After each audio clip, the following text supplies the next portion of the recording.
এবার চূড়ান্ত স্কোয়াড ঘোষণা করেছে বাংলাদেশ ফুটবল ফেডারেশন বা ফুফে। ভিয়েতনামের বিপক্ষে প্রীতি ম্যাচ ও সিঙ্গাপুরের বিপক্ষে এএফসি এশিয়ান কাপের ম্যাচের জন্য স্কোয়াড ঘোষণা করেছে ক্যাব্রেরা। হামজা সমিতদের সঙ্গে আছেন মিরাজুল, তবে বাদ পড়েননি সুমন রেজারা। প্রাথমিক স্কোয়াডের 3 গোলকিপারই আছেন এই স্কোয়াডে।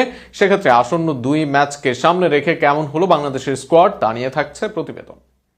ভিয়েতনাম ও সিঙ্গাপুরের বিপক্ষে 2টি গুরুত্বপূর্ণ ম্যাচ সামনে রেখে শক্তিশালী চূড়ান্ত স্কোয়াড ঘোষণা করেছে বাংলাদেশ ফুটবল ফেডারেশন।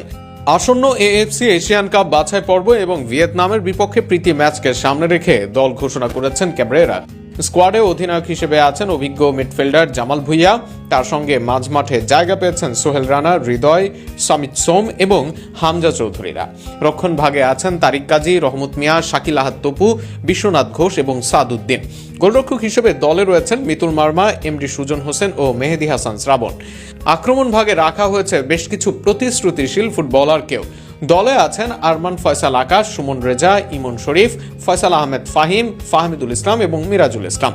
তরুণ ও গতিময় ফরওয়ার্ড লাইন সাজিয়েছে ক্যাব্রেরা।